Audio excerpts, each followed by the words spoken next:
Live from the THV 11 studio, our weather impact team has declared this Friday as an alert day. Meteorologist Simone Thomas has the forecast models. Simone? Well, what we're tracking so far, we do have a line of storms moving through western into central Arkansas at this point. Now, this isn't the main line that is prompting the concerns for severe weather today, but we have seen some strong storms in this line producing 50-mile-an-hour wind gusts. We've been seeing reports of P to dime size hail coming out of Garland County. That line now making its way into Saline County over the next 30 minutes to an hour. Likely going to see some rain here in the capital city. But as we look towards this evening, that's where we're really showing the concerns for severe weather later on this evening into the nighttime. The highest threat is going to be east of the metro into eastern and northeastern Arkansas, where there's the enhanced to moderate risk of severe weather. But because we still have that concern, especially here in central Arkansas, that's why we've issued the weather impact alert that's in effect for today. So make sure you're weather aware through the afternoon and evening, because all modes of severe weather are possible. Make sure you have multiple ways to receive warnings. Our team will be tracking this through the rest of the afternoon and evening, and I'll have another check-in of your forecast coming up in just a few.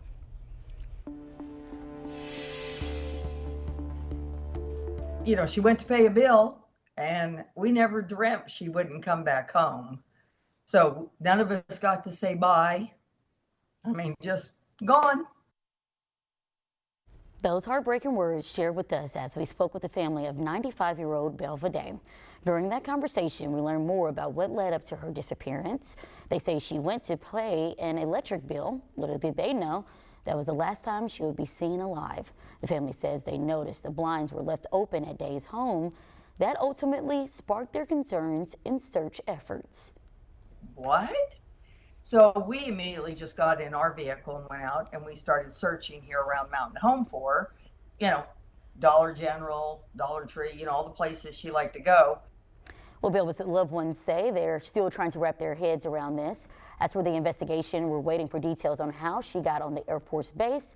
We'll provide those answers once made available. Well, now to these developing details. A former Little Rock coach will serve time for inappropriate behavior with a minor. A jury sentenced Stephen Lister to 36 years behind bars. Until now, Lister was a teacher coach at Episcopal Collegiate School. He was found guilty on 2 counts of first-degree sexual assault, that along with sexual indecency with a child. When asked about his tenure, the school shared he initially passed a background test. They confirmed Lister randomly quit out of the blue in 2021, claiming he was retiring. Episcopal says that they've learned of the allegations only after his arrest and are fully cooperating with investigators. There's more opposition to a proposed state prison, this time over the rising cost to build the facility. $400 million was approved 2 years ago for the state prison in Franklin County. After that, an amendment got filed proposing a $1 billion budget. A group known as Gravel and Grit says this doesn't shock them. Their only concern is where that money will come from. It's the same reason Arkansas Senator Brian King remains uncertain. This is not the way you should manage the people's money, to just all of a sudden start asking for now, you know, literally hundreds of billion dollars out of this with no specifics or details.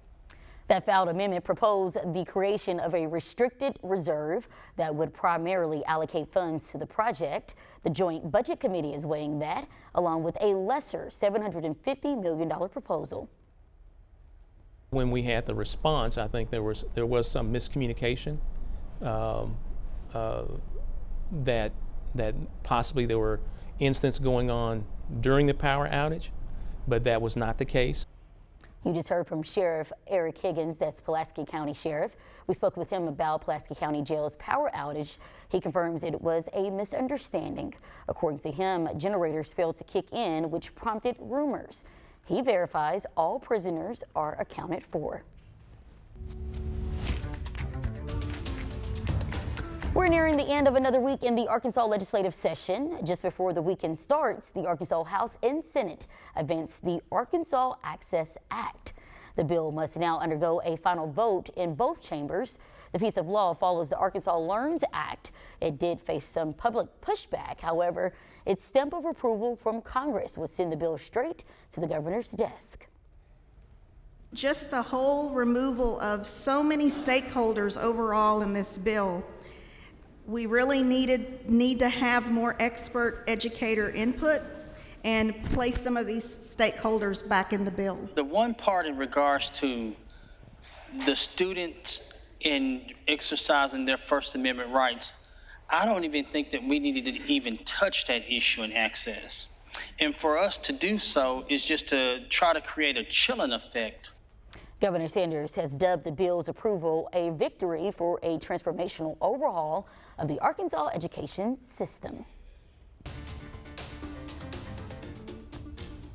The shocking moments of a fiery plane landing caught on camera. No injuries are reported as passengers barely escaped alive. Chris Van Cleve is at the airport where this all happened.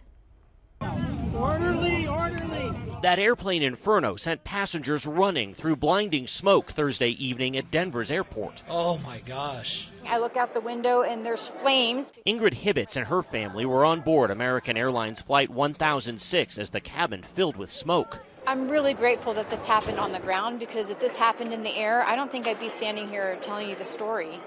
The flames erupted below the engine of the Boeing 737 after it diverted to Denver. The FAA says the crew reported engine vibrations after taking off from Colorado Springs en route to Dallas with 178 on board. Many passengers, including this man holding a baby, found themselves standing on the wing as smoke billowed around them. Magdi Abdullati shot this video. What is going through your mind as this is happening? We were scared that the fire will just start to get bigger and bigger. The FAA is now investigating this latest in a string of air scares and 2 terrifying airline crashes since late January. Former NTSB Chair Robert Sumwalt. As we're talking, I'm in the back of a car on the way to the airport to go to Denver. Should I be concerned getting on a flight tonight after all of these issues we've seen the last few weeks? I fly all the time. I'm not concerned. People are wondering, myself included at this point, what's going on? Are these red flags to a bigger problem? I frankly, after having been an aviation safety professional for over 4 decades, I don't see any linkage between these.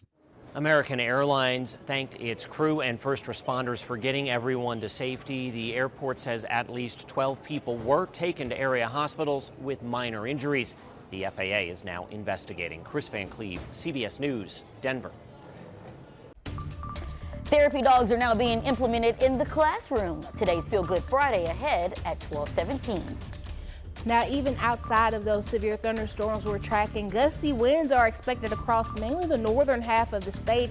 Wind gusts up to 45 miles an hour is expected between now and overnight into Saturday. Your full 7-day outlook is coming up after the break.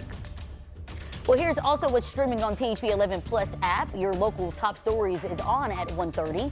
Then our extended weather coverage begins at 2.